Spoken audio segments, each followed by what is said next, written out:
Hey, I'm Usman. I worked with Modash to x their deals from programmatic SEO coming from inbound search and improved their search traffic by 96%.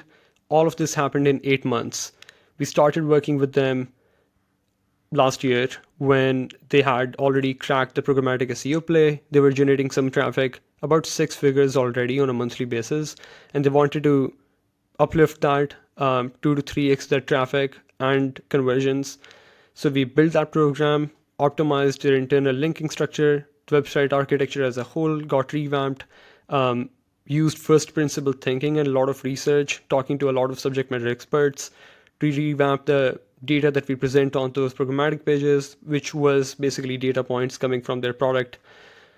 And all of this resulted in doubling the growth for the company. We worked with the design team, the data engineering team, and the head of marketing to implement the program. And all of this went pretty smooth in a matter of months. Now, who should implement this?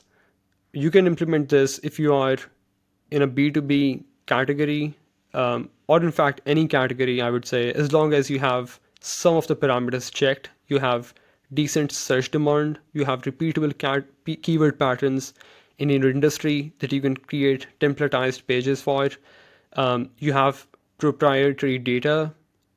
For example, in the case of Modash, we had a lot of um, unique data for specific influencers that you can hire. So you want to hire fitness influencers, you can see their average likes, average views, fake followers, etc. If you have proprietary data that you can use to deploy and create dynamic pages, have decent search demand, and then most importantly have product market fit, this strategy is going to unlock a new level of growth for your company. If that resonates with you, listen along. Otherwise, honestly, don't. Check out our other episodes instead. You are listening to TLDR, the B2B SaaS growth podcast brought to you by Spear Growth. Every episode is like a case study of a tactic, which means if you're listening to this on a Friday, by Monday you can actually start implementing it. I'm your host, Ishan, and I run an ads and SEO agency for B2B SaaS companies like yourselves. Now, let's get into the episode. So I'm Usman. I'm an organic growth strategist. I work with B2B SaaS companies. In simple words, we help turn search or organic growth as a whole, which could also include other channels, not just search, into your number one revenue driving channel. We help generate customers and revenue for software companies, mainly in the B2B space. Just make more money, right? Help them grow through acquisition. So that's one thing that we do. We're also trying to branch into, when I say we, my current agency, which is Omniscient Digital, where I'm working as an organic growth strategist. We're also trying to branch into the channels as of now. And on the side, I do a lot of consulting and advising for other B2B SaaS companies in whatever capacity I can. So that's me. Usman, oh my god, I am so excited for this one. And so if we've spoken so many times, right? And you know how my first message to you was, I've been following you from what? I think back when you were at Flying Cat. I've been following you from there. You are one of the few SEOs that I like following on LinkedIn for their SEO strategy. Everyone else is talking about some random stuff or just, I don't know, like even their snapshots I'm not very fond of. I am like there's maybe 4 or 5 SEOs on LinkedIn that I'm like, hey, these are freaking guys that I would love to learn from or work with, and you're one of them. So, dude, thank you so much for doing this. Thank you so much for inviting me, Sean. It's an actual pleasure. You're really, really kind, to be honest. I just try to do good work, have a higher bar of excellence. But I'm really, really glad the content is resonating and you feel like my mental models are somewhat sane. So, yeah. And by the way, I've been following you for the same time period, I think. Spear growth, how you folks have grown. I've seen the kind of people have joined your team. So you folks are doing really good work for sure. Love that. Okay, so let's get directly into the topic at hand, right? So, this is a new one because we're not discussing, hey, you kicked off a programmatic program. but there was and just correct me if I'm wrong, there was a programmatic program already, and you took that and still were able to scale it, right? So that's correct. So can you just quickly just share once what, just like what did their existing programmatic program look like for anyone listening, and then we can discuss, okay, what did you do from there? Yeah, for sure. Modash was definitely one of the most interesting projects I've worked on, mainly because many factors, but one of them being the fact that the client, the head of marketing who hired me, was also somewhat of a friend through LinkedIn. So we've been chatting. We have like a catch up every 3 to 4 months. So it was definitely in some sort of an informal capacity, right? He was very upfront, like, hey, and it's always fun when you have someone who you already know and you're trying to work together. And it's like a, I would say partially casual sort of a setting. So that's one factor. But then additionally, the foundations that that company had built through that head of marketing, right? That friend of mine, whose name is Ryan, by the way. So shout out to Ryan. They had just done some amazing foundational work. So just working with Ryan, they scaled to, I think, a couple $1 million in ARR, totally mainly organically. And even before Ryan, before they kicked off their marketing, they had a pretty solid product. There were pretty strong signals that this product is pretty solid. It's going to grow in the market on its own. And then if you can just fuel good growth and marketing, it will play out pretty, even better, right? So just having those signals and then seeing what kind of work Ryan had done on the project. So for context, Brian himself came from an SEO background. He was an SEO growth strategist at scale at some point, and then he joined Modash, became the head of marketing. So he already knew the SEO game. He did most of the fundamental plays, created a blog, targeted those bottom of the funnel, commercial intent kind of keywords, built some foundational pages, drove a lot of traffic, also invested in programmatic SEO, created a lot of pages for those location specific kind of terms. So for context, Modash is an influencer marketing platform, right? It helps you find influencers and then also manage campaigns. So you can think about, let's say, if you're a beauty brand and you're looking to grow in a particular region and you want to work with influencers for growth, you can search like, what are the best beauty influencers in Chennai or Delhi or California, right? So that platform had a lot of data, a lot of unique information that users could use, and that proprietary data was used to create a lot of programmatic pages, right? So we're talking hundreds of pages with different categories, platforms, locations, segmented into different, pages that could drive search traffic. So we're talking about the same kind of keywords, right? Like fitness influences in Colombia, beauty influences in some other place, or YouTubers to follow or to hire in particular areas. Now, these are not blog posts, these are not listicles, these are programmatically created pages based on the data that the platform has proprietary, right? Their own data, right? Which shows them not just the YouTubers and the influencers, but also a lot of additional information specific to the platform. What are their average views, average likes, right? How many of their how many of their followers are fake? What is their average engagement? So all of this data is something that the platform offers as a product, and they integrated that into this programmatic play. So that was pretty cool. That itself scaled the company in terms of traffic to, I think, multi-six-figure search traffic on a monthly basis. Now, of course, that was a little top of the funnel, but that was a pretty good discovery medium for people to learn about the brand. And then at some point, using multi-touch attribution model, they were measuring how those people would finally convert into a paying customer.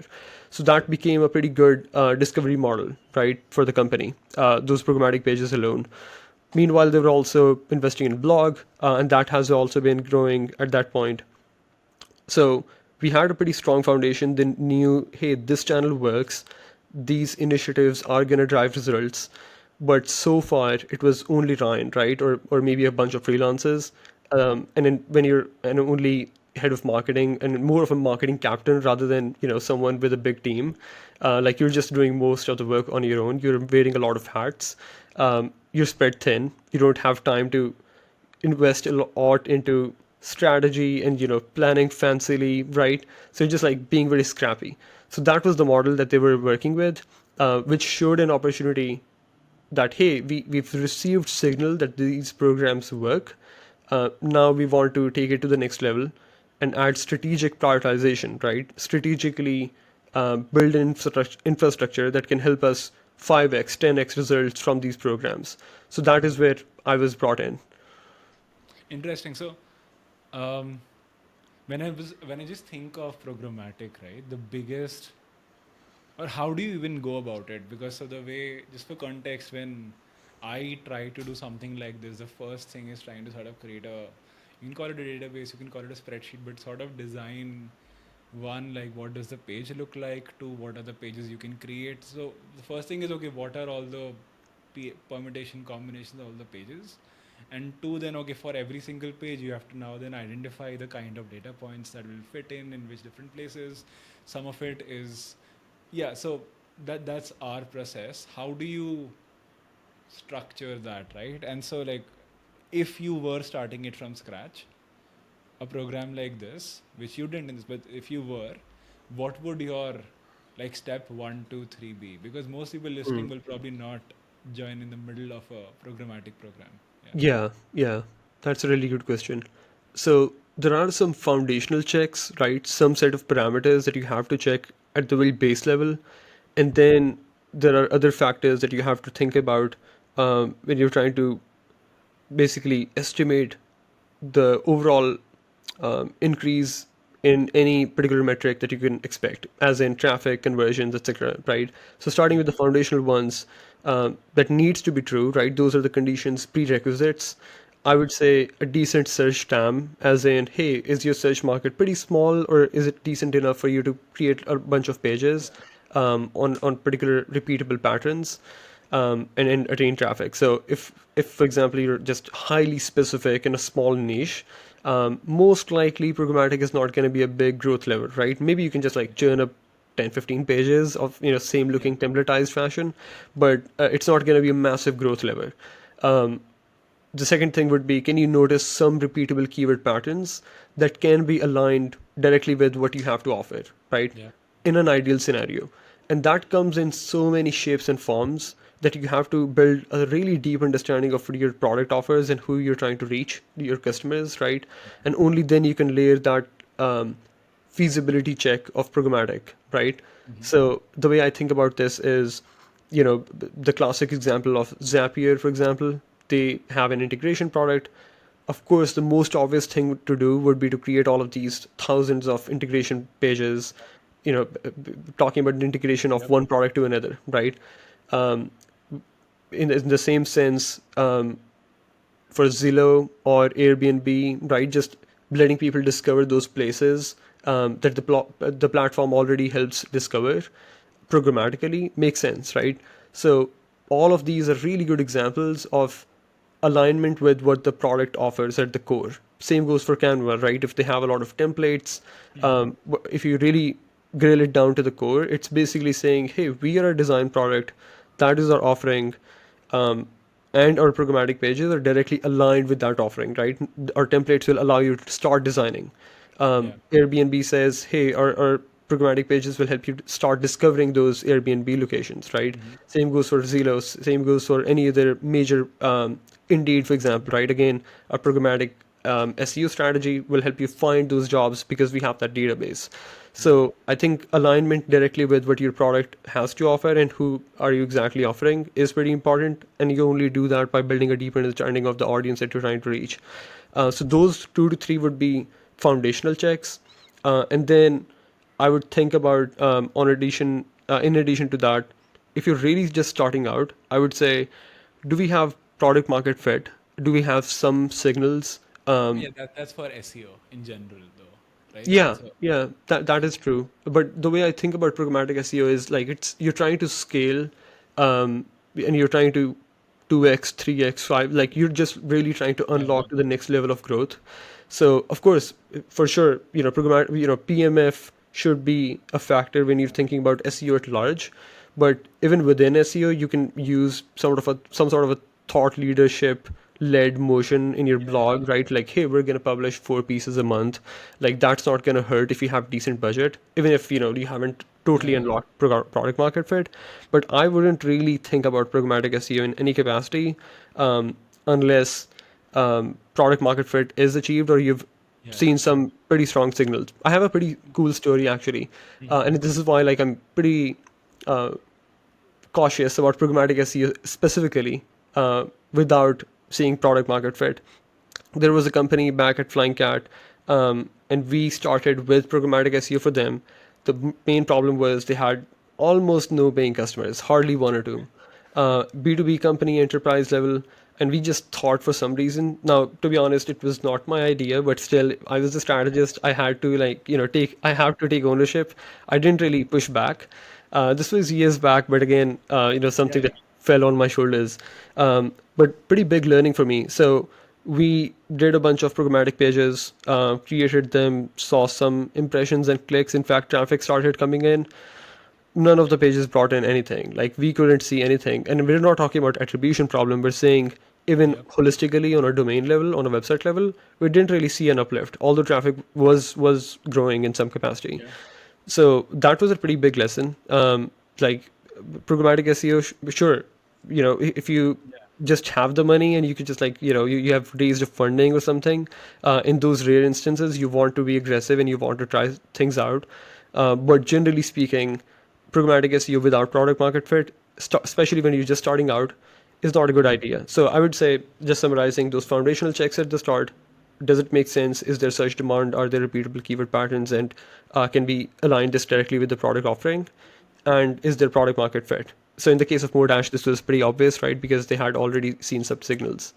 I think one thing that I will add, which is a slightly complex point, is that do you have alignment with the product team and the head of marketing or the CEO? In this case, the CEO, honestly, like if you're doing programmatic, because this is no longer a marketing decision. For example, if you're a marketing analytics company and you want to do programmatic, you need to build out a lot of templates. You took Zapier's example.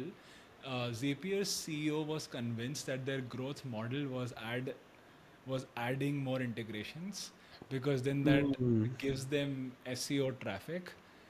So there has to be alignment on the CEO level versus a lot of other SEO plays. You just need alignment on what, like the marketing level. You don't really have to go get to the CEO.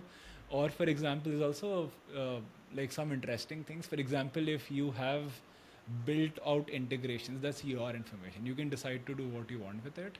But when you are using your, or even like in the case of Modash, it is all public information at least, not like how many followers someone has or what their posts look like is still public information, so you can use it easily.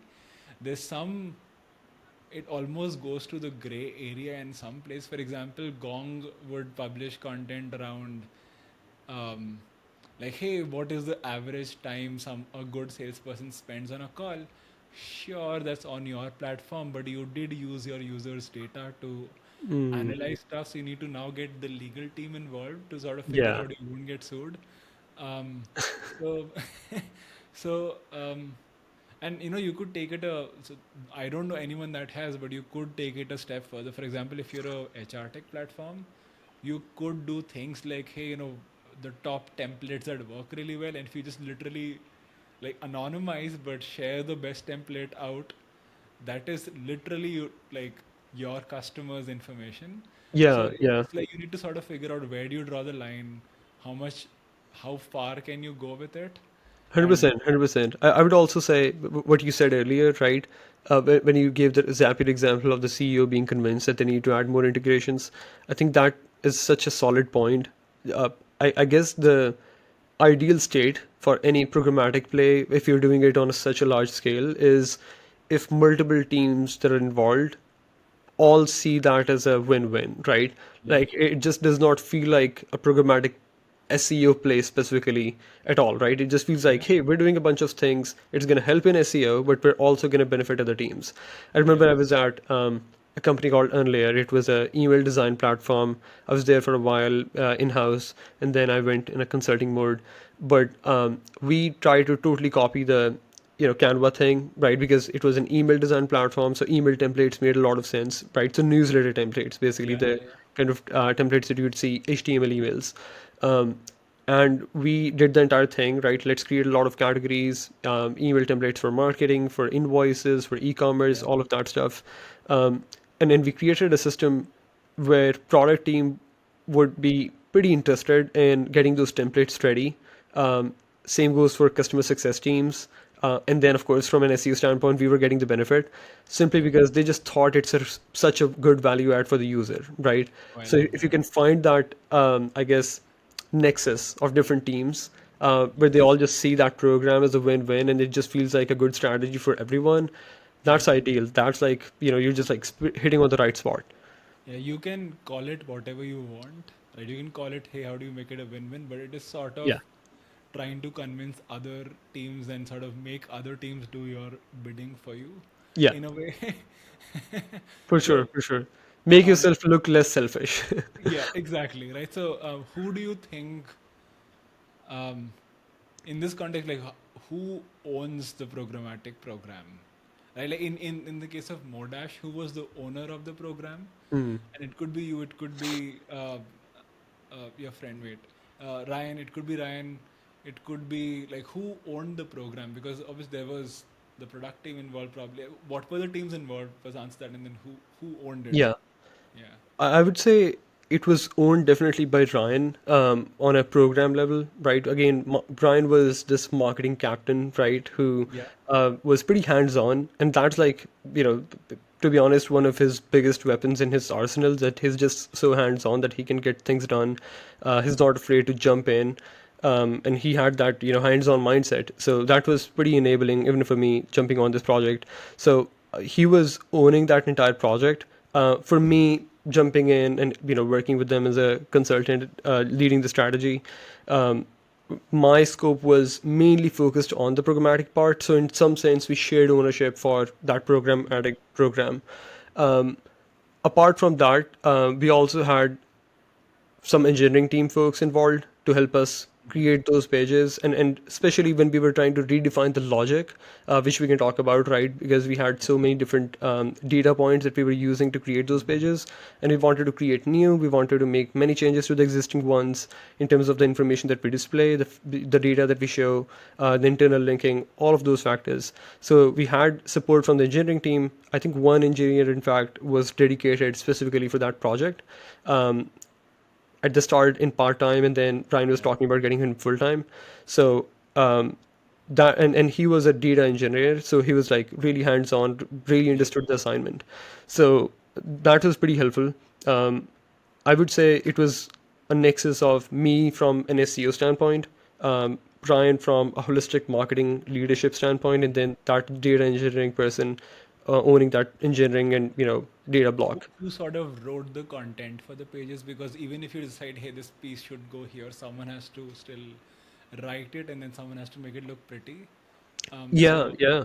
and sorry, just com- uh, another question to this is like, did the engineering team also do the front end bit, or was there a web dev team and the engineering team took part of the back end? Like, so what did that look like?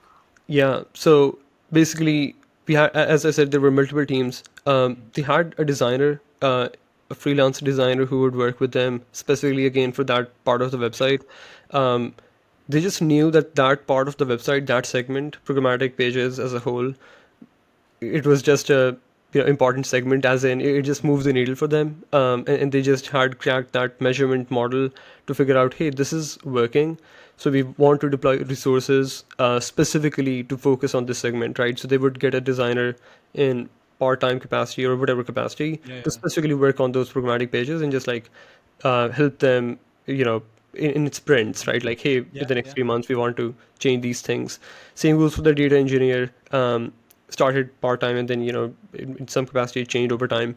So when it comes to the development, it was owned. So the actual product, when I say product, I mean programmatic pages as a product, right? So the information that they displayed was pretty dynamic, which was taken directly from their product. So it was created as a model by the data engineer. And then the front end most likely was done by their team, right? And that was an infrastructure that already existed when I jumped into the project. So like they had a good system, like, hey, we have these pages, these are, the And cards that we're who going to wrote display. the content? Was Uh, that you or someone else? Like who? Someone has to write the content still.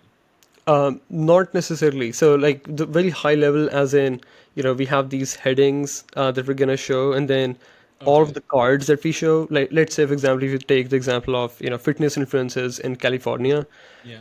we decide, hey, this is, we're gonna show, let's say, 15 influencers on a page, and then each of those are gonna be directly coming from our database, and this is a card that each of the influencer gets.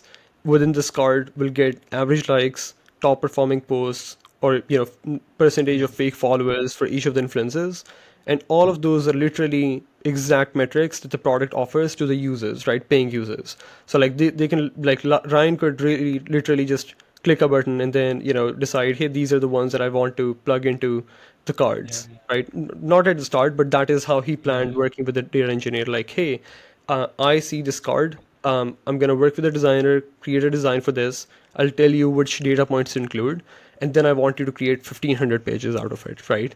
So yeah, so like that when I jumped in, I think they already had 1,400 pages, and they didn't really have a ton of support, and to be honest, didn't even need it on the textual content front, right? Like actual Got it. writing. Yeah.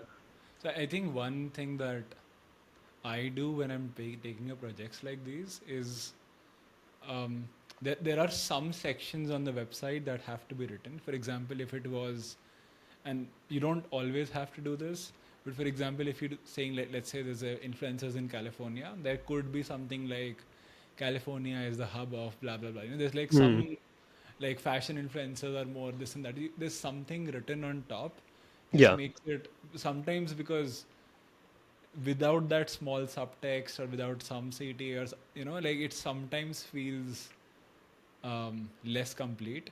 In this Hmm. case, that wasn't needed though. You were saying, oh, this is they already have enough, more than enough information. Influences already pretty descriptive, so this I can be think written. usually, I would say I agree, usually speaking, as in, some textual content helps.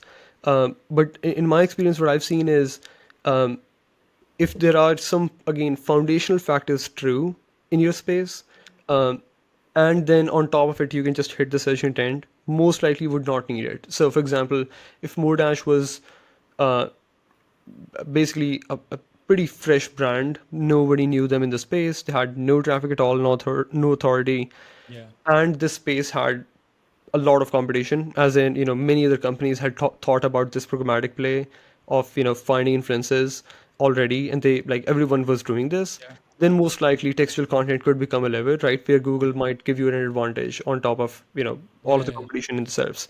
The advantage that Modash had was, it was a decent brand already. They had raised some funding. They were doing good. They had some digital PR giving them authority as a brand overall, and then more importantly, I don't think anyone had already done this kind of a play already in the SERPs. So like they came in and they said, "Hey, we're gonna create hundreds of pages," and no one in the SERPs was really out there competing with them. In fact, when I did most of the analysis and research, I found that most of the pages that they were competing with were blog posts, which are most likely at that point created manually, right?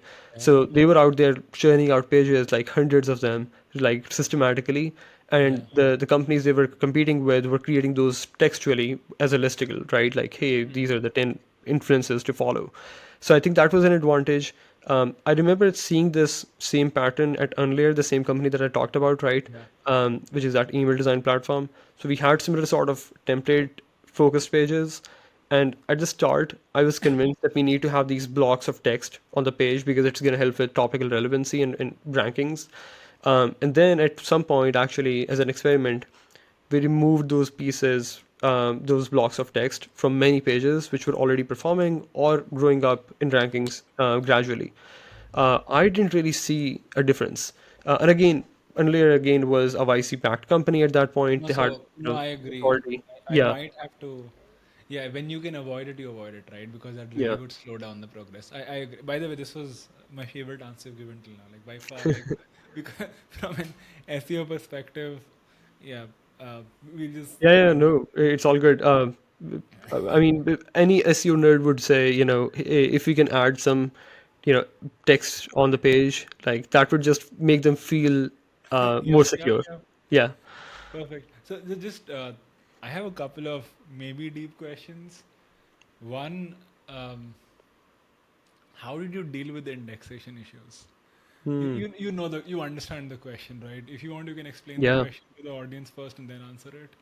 But yeah, No, for sure, for sure. So I think, normally speaking, one of the biggest issues with any programmatic campaign is the indexing. Like that is one question that even some of the leaders ask. And that's like their first concern. Even if they don't understand SEO at the deepest level, they still think, hey, indexing is something that we really care about. But yeah, in the case of Modash, and also as a mental model for any campaign, my understanding is we want to give Google a good enough reason to index these pages. That's one. And then secondly, we want them to be um, easily crawlable and discoverable, right? Those are the main two broad categories, right? In order to get a page indexed, we want yeah, the page to look important, right? To have information that is worth indexing, and then give signals so that they can be crawled and indexed, etc. If those two things as broad categories can be nailed, then you don't I don't see oh, wow. any chances of getting the page not indexed. So How many pages? Sorry, how many pages did you make live at a chance at once? yeah, so when we started, I think Modash roughly had about 1,200 to 1,300. So Automatic pages. as of now, I think we added about 3,000 extra pages after that. Over And what time period? so the total time period, I think, for the project was about 6 to 8 months. So, and then those pages, I think, only went live because for the first 3 months, most likely we were focused on the existing pages, how we want to upgrade those, how we want to change the logic and the information displayed on the pages. And then we're also doing research for new pages that we want to publish, right? Based on prioritization and Yeah. attributed deals that we could see in the data. So the time period for the new content to go live was pretty short, I would say, for 3,000 pages, right? So I would say maybe like Okay, and they all you went didn't see live. any indexation issues. That's crazy. Like making Yeah, 3,000 I'm pretty pages. sure there were some pages, right, like struggling to Yeah. get indexed. But again, when you're doing it on such a large scale, and you're seeing at large pages getting indexed, crawled, and ranking, it's like on a program level, it's fine. And then you can, of course, take tactical steps to go back and say, how can we fix the ones that didn't show up? So in the case of Modash, one thing, like we knew we cracked the first part, which is the information that we're seeing on those pages, right? That is some, like, we publish a page, it ranks up pretty quickly if it's Yeah. already indexed, right? Yeah. Which is a pretty strong signal that the information is pretty high quality. And again, we could like anecdotally see within the SERPs that when someone searches for fitness influencers in California, if a Modash page exists, there's Yeah. no way someone would not click that page, right? Like, there's no way would someone would read a blog post when we're showing them literally the percentage of fake followers they have, their average engagement, and the kind of proprietary data that we have. It's just worlds apart from the rest of the SERPs. So the first part, right, which is like have a page that is worth indexing, that was cracked in our opinion, in our thesis. Second part was just making it more discoverable and internally linked, and that is where we used internal linking logic. Yeah. So we noticed when I jumped in, I noticed although they had a lot of pages, one big problem was that we didn't really have a solid architecture for links, internal links across all of those pages. And especially when you have 1,400 pages and you publish them, in a Yeah. short span of time, and you had so many other things to do, it makes sense, right? You don't have to necessarily get everything pitch perfect in the Yeah. first run. So Ryan, you're totally cool. But when I jumped in, I really saw that as an opportunity. In their case, we created three different segments. So if you think about discovery of influences, right, from first principles perspective, you can segment them based on category, location, and platform, right? So you can say there are going to be categories of influences: fitness, beauty, right, health, whatever. There are going to be influences by location, so Pakistan, India, US, right? And then there would be based on platforms. So TikTok influencers, Instagram influencers, Yeah. YouTubers, etc. When I jumped in, most of the pages, all 1400 pages, were basically just randomly living on the website with no clear internal linking. So the logic that we created was that, hey, we're going to create these three categories. We're going to have one pillar page for influencer marketing page, Yeah. which already existed. We're going to use that as a page to, use as a pillar. And then these three uh, categories will have their own pillar pages. And then Yeah. finally, each of those categories will have their hundreds of pages in them, right? So when it Yeah. comes to countries or regions or cities, there would be hundreds in each, etc. Same goes for platforms, same goes for categories. And then we need vertical as well as horizontal internal linking, right? So basically, just imagine you have these 3,000 pages, and you have these segmentation based on category, location, and platform, and now all of the pages need to link to each other, right, in some capacity. So if imagine if there's a page that says fitness influences, fitness Instagram influences in Pakistan, right? So that page need to somehow, and we have to figure out how we're going to do that, needs to link to all pages that reference Pakistan, that reference Instagram, and that reference fitness, right? Because those three were the variables, those three were the parameters mentioned on that page.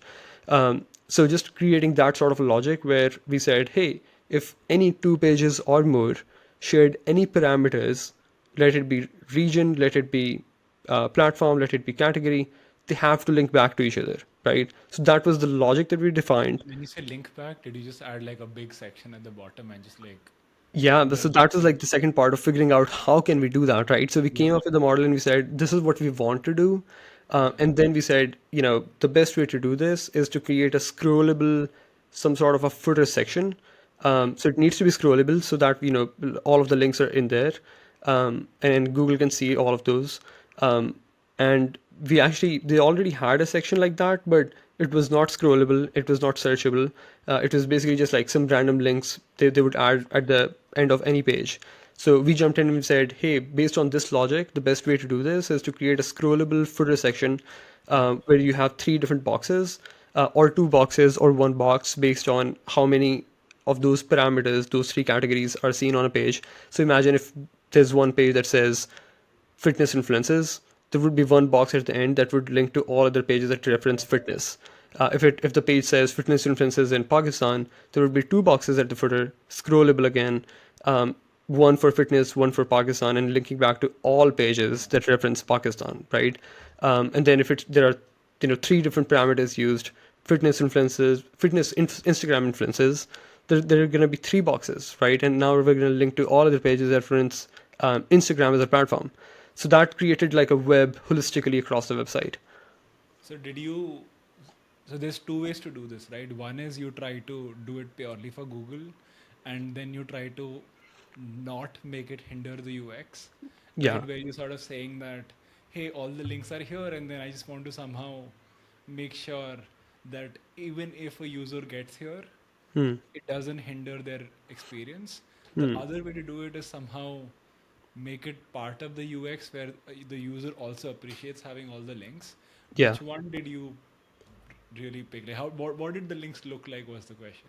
Yeah. Yeah. Yeah. So I think at the start I remember seeing that section, and I can also share the screenshot. What it looked like and what we turned that into. It was definitely more on the, I guess still, it would be unfair to say it was totally for Google, right? At that point, it just felt like it was more for Google's Yeah. optimization. Yeah. But when we did this entire play, we just knew there would be so many pages that would have to create. Uh, we at least tried working with the UI UX designer to create a model that would be a blend of user experience as well as Google optimization. So, for example, I would totally vouch for, hey, let's just get all of the pages linked in that section so that all of the pages are getting internal links in some capacity. Yeah. And their UX designer actually came up with the idea, hey, what if someone wants to search for a particular city, right? And you have like 500 pages in that little box scrolling Yeah. through. How are they going to find it? So they suggested adding a search bar, right? So Yeah. so that Yeah, made the sense. search bar was, I wouldn't have thought of the search bar. I would Yeah, have, I probably wouldn't have, but I would have said, okay, can we make the links look like profile links or something? I yeah, would have tried that, but the search bar was very smart. I would have done the same thing, maybe like a drop down with just scroll it and then yeah, select. yeah, yeah. Like, so when you said the 100%. search term, I was like, that's such a cool idea. I don't know why I didn't Yeah, thought no, of. 100%. That was not my idea, to be honest. I would have to admit. I was just too focused on the optimization part, and that was a pretty cool addition by the designer. So, and possibly by Ryan as well, right, as an idea. But Yeah. yeah, that was again, going back to what we were talking earlier, just a good blend of different teams working together, just bringing different sort of mindset into the same program and just making it success. I'll ask you one, just a fun question, honestly, right? So Sure. when you do this, at the end of it, there are a few pages. If I tweak this a little bit, it's going to get. I can make it easily rank a lot more. I can probably Hmm. get a few more internal links to this. I can probably add a section to this, but it would break the template. Hmm. What do you do then? I feel the urge for sure. Just like any other SEO, if especially when you can see the opportunity, like, hey, if I could just like, move out of this template and just like, optimize this title tag a little differently because the steps look a little different and unique for this particular case. But to be honest, I tend not to do it. I just like look at the program holistically and say, from a bird's eye view, we did this, and then this is the total uplift that we're seeing. And then out of these 3,000 or whatever number of pages we published, if 10% pages are just going to sit there in the graveyard, we can let them be. We can make any changes we want to. Really, if we have resources, like nothing is stopping you. Of course, you should do that. But if it's going to cost you anything, right, that is not worth doing, then you I can just agree. like let them sit there. I think, in fact, that was the framework that Ryan also used at the start, which was like, hey, before you joined in, he actually told me, he said, I just did a bunch of things, for these programmatic pages. I just went in and said, what are the pages that make sense to create under this programmatic play? Yeah. And then the ones that do not perform or don't show any impressions, we can just Yeah. delete them, right? Going back. So instead of planning very rigorously, Yeah. Yeah. we can just like run a hypothesis and say, let's create hundreds of these pages. And then if they don't perform and show up, we can just go back and delete them afterwards. So I think I was running with the same mindset. Yeah, that was going to be my next question, right? So I do something very similar. It's like when you're doing keyword research normally, I am so careful. I probably spend when we were doing it manually. Now we have internal tools that spare girls. I'll show it. I promise you, I'll show it to you. I'll show it to you someday. But we have internal tools that spare girls. But earlier, I would spend like hours finding a single keyword. And when I'm doing programmatic, I'm like, oh, you know what? Let's just create Yeah. pages. How do you prioritize, right? Because you still have to say, okay, should the engineers and all the teams focus on this one section before the next? How do you prioritize? So when you say sections, do you mean prioritize as in the pages that we want to create, or Yeah, for example, you could go after, in this case, it was just influencers and they were grouped in different ways. yes, by different number of parameters? Right. So, very often when you are doing a programmatic project, there are usually, okay, there could be, like there could be sections of, hey, should I create influencer pages? Should I create Yeah. region pages? Or hey, like, so there's like types of pages, and then all of them would require almost, it would feel like a separate programmatic program on its own. So if Yeah. you had to, so in this case you didn't have to, but then still I think it's useful to discuss Yeah, no, if you this is a good question. And even in this case, actually, I think this was somewhat in my mind, and there's a pretty cool example of this and something to actually learn from. So, my thesis is you should prioritize based on expected business value, and you should have a hypothesis behind it, not necessarily based on right. your obsession with data, because sometimes it's just really hard to actually Yeah. filter for signal with all of the noise within data. Like you can just like create your own story looking at numbers. Yeah. So I would say if you can somehow connect the dots and say there is higher business expected value here, and this is my reasoning, then that is where you should attack. Now, in the case of Modash, for example, we could look at volume, we could look at so many other things, Yeah. but what's the biggest factor that we were taking into account specifically for all of these regions was basically just population, right? Like saying, what are the biggest regions where we really think Yeah. there's no way on earth, no one is searching for influencers. We're going to prioritize those regions specifically, right? Of course, search volume can add another layer of information and then prioritize. Like you can totally use that as a data point.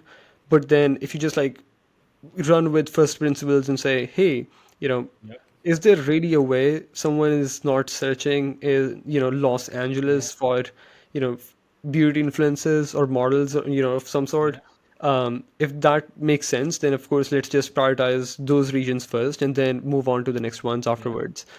So that was like Interesting. just, You always make a spreadsheet with the data and then you say, yeah. what if? it's, it's usually that. Yeah. Yeah, 100%, 100%. It's like, of course, you can look at all of the data, you can look at all of the numbers, Yep. but then something needs to click mentally. You have to use some sort of a sense checking filter mentally, right? And usually, I would say, when you said generally speaking, Hmm. when you have so many options, programmatically speaking, I tend to focus specifically on the ones that can be directly matched with the product offering. As in, if someone searches for this keyword pattern, they're exactly looking for this particular product. Right? If Yeah. that kind of an opportunity exists, then that Yeah. is where I would typically start. In the case of Modash, for example, I think it was somewhere in the middle, right? So, for example, we didn't necessarily went with keyword patterns such as influencer marketing platform for different categories, Yeah. right? Or different audiences, industries. That would have been a good example of something on the extreme end of product relevancy. So I think we were somewhere in the middle. Someone is looking for a certain influences, Yeah. and most likely, if they're trying to launch a campaign working with influencers, they're going to use more dash. That they can't possibly use more Right. dash. So it makes sense to capture that search demand. But usually, if you were to ask me for a general product, I would try to look for opportunities that are on the extreme end of product relevancy. There's a really good case study. I think when we were talking about scheduling this interview, I talked to you about uh, two different companies, right? Modash was one of them, but then Yeah. additionally, there was another product that we worked with. The case study is still in progress. We still don't have Yeah. approval for them for us to speak about the project publicly, but that Yeah. was a pretty cool case study for a pretty big company, pretty mainstream product that we all use in tech. Yeah. And we did programmatic SEO for them, created I think only about 50 pages, templatized, pretty small campaign, but Yeah. it drove pretty significant results for them. And I would love to talk about that whenever we have approval. Yeah. But that was an example of extreme product relevancy. Like they were focused on, Yeah. commercial keyword, insert commercial keyword for different use cases, Yeah. Yeah. right? Because that was a horizontal product. So I would say normally that is where I would start. If you can find those kind of category keywords Mhm. and you see a horizontal need that you can create a bunch of Yeah. pages for programmatically, even if they're like 25 pages, that's still fine, right? That is where you should technically start. And then if you're looking for scale of traffic and discoverability, that is where middle of the funnel sort of opportunities, Yeah. such as the one that we did for Modash, make sense.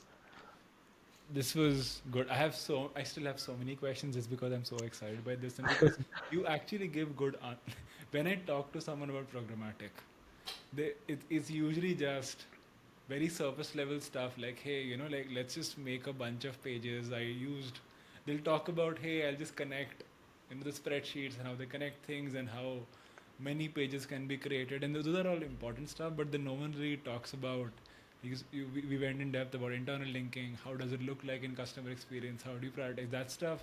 People usually don't have great answers for. So I'm super excited. I still have so many questions, but for time, we'll have to sort of end this. But so, like, was there one question, one piece of information that I didn't really ask that I probably should have? Hmm. I think I would just mention that, of course, programmatic was the biggest play for them. One thing that really helped, even in the programmatic project as a whole, but also when we started focusing on the blog, Yeah. was just the old school talking to subject matter experts. And again, Brian is just so brilliant at this.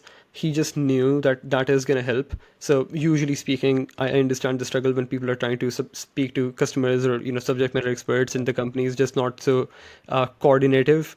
But I just had the privilege of asking Ryan, hey, who are some of the experts in the field that you can connect me with, and I can talk to them.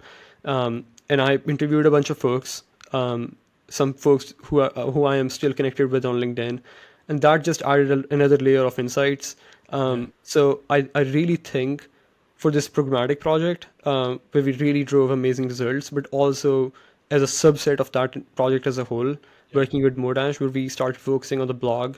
The I would say most of the success can be attributed to deeper understanding of the customer profile, the industry, and the product, who we directly got the insights of working with the SMEs, right? Subject matter experts. And these are the consultants, influencer marketing consultants, who work with Modash for a bunch of things. So they had access to these people.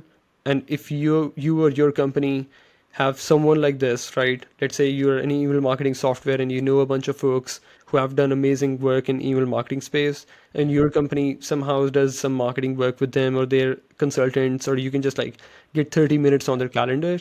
I promise you, let it be programmatic stuff, let it be a blog that you work on, let it be, even video content, anything at all that comes under organic marketing, the overall output will be so much better. Like, I promise you, if you just find some time talking to those people and ask the right questions, it's gonna make a world of a difference.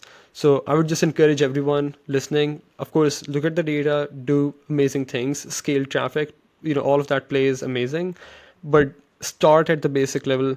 Start by building a deeper understanding of the product, of the customer profile, and that will inform literally everything. Like, I can literally connect the dots, saying, going back to Ryan, like, hey, we want these cards to be updated, and we want to add 10 additional data points. Like, an example would be, hey, we have average likes displayed for each of the influencer within these cards, but what actually the audience is really interested in, because I actually talked to this influencer marketing expert, and they told me these are the metrics that they're looking at usually, is average views, right? And we don't have that in the card currently.